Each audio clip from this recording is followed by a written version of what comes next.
喂，哈利啱啱而家咧就係喺地鐵 MRT 線，即係藍色線孤欄7號站扮劈。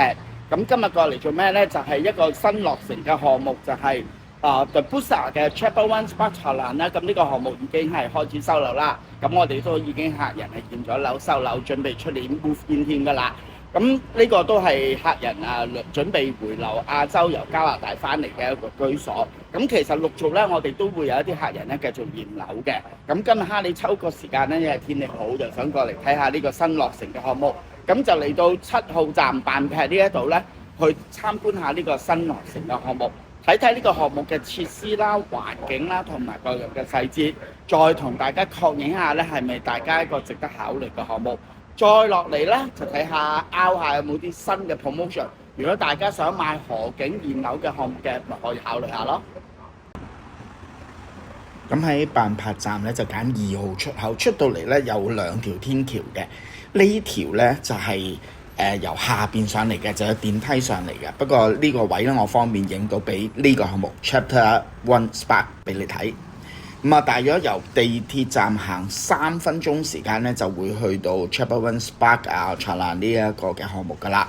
咁啊，非常之企理，交通方便。lobby 嘅顏色配搭都幾 modern 嘅，光猛企理。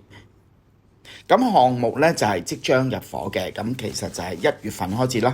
上到天台咧，第一眼咧就係、哇，係真係好靚喎！因為全個湄南河景觀咧就係盡收眼簾啦。咁啊，一望無際啦。咁佢仲有一個咁嘅觀頂台嘅部分嘅，上到嚟咧感覺真係好舒服。咁啊，湄南河好長啦，咁呢一橛嘅湄南河當然就唔係話 Icon Siam 嗰段咁多姿多彩。咁我哋睇下設施啦。咁啊，有一個好靚仔嘅 Sky Lounge 啦，顏色同樓下大堂咧係呼應翻，亦都係一個河景嘅 lounge 嚟嘅。健身室都係一個河景嘅健身室嚟㗎，好企理㗎。咁啊，各樣設施都一應俱全㗎啦。咁亦都有 cardio 嘅部分啦。亦都有舉重嘅部分，咁全部都係有好靚嘅景觀可以配合，做起運動都得心應手啦。我哋睇翻另外咧，佢仲有一個嘅叫做電影室同埋娛樂室嘅。好，睇翻單位，我哋而家首先睇嘅咧係一個 One Bed Plus 嘅 unit， 係34.5平方嘅。咁一邊咧就係一個 function room， 你都可以將佢 convert 做一個 one bedroom 啦。咁其實佢係有獨立嘅冷氣嘅，洗手間配套都係恰如其分啦。客飯廳都算分明嘅。但係比較亮眼咧，就當然係呢個2房50幾平方嘅 two bed two bath 嘅單位啦。一個獨立廚房啦，玻璃間隔，非常之視野通明嘅。咁2房嘅單位咧，有大部分咧都係朝呢一個河景方向望啦。咁景觀就係真係好企理嘅，好靚咧。咁客廳飯廳非常之分明闊落，廚房又係光，即係有透光啦，咁所以非常之舒服。睇翻2間房，先睇 main room。咁 main room 呢個部分咧就係有張3片落地嘅床啦，咁佢推埋一邊，咁個空間更加闊落，我覺得香港人會中意咁樣添。洗手間係一個光廁嚟嘅。細房嘅部分咧，其實都唔算細㗎，張床都可以有擺到 queen size 㗎。客廁啦，成個廳嘅格局咧都係非常之開揚光猛，咁哈利都真係幾喜歡嘅。睇翻呢一個項目啦，因為佢附近咧有好多醫院，亦都有好多醫療學校，所以 co-working space 嘅部分咧，佢都幾落足料㗎，有好多嘅會議室 study room， 咁似乎咧都係預備咗俾好多嘅 expert 或者 freelance 係居住。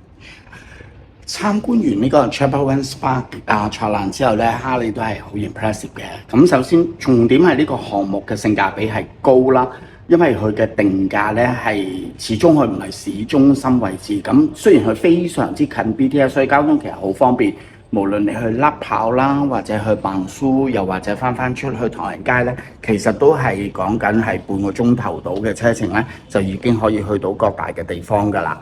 咁另外就係生活配套非常之完善啦，因為呢度附近咧其實有好多嘅醫療嘅配套嘅大型嘅醫院啦。醫療甚至嘅護士呢個 medical school、nursing school 都喺呢度附近，咁所以呢度嘅租客群咧好多時都會係一啲嘅醫護人員啦、管理階層同埋政府官員，因為對面咧就係政府嘅Parliament 即係個議會大廈，咁好多嘅 officer 都喺附近做嘢嘅，咁所以成個生活環境咧，無論喺租務到自用上面咧，都係非常之配套。咁會所設施各樣咧就係非常之完善㗎啦。房間我唔夠膽話俾極高分，但係中規中矩啦。咁但係價錢上面咧就可以彌補咗唔少嘅不足啦。咁尤其個兩房單位咧，哈利係幾中意嘅。我覺得如果你中意望河、靚河景、近地鐵，荷包又想鬆動啲，唔好話預算太多嘅 budget。房間又唔會話太細，有自己靚仔嘅廚房，咁呢度嘅兩房單位係值得考慮嘅。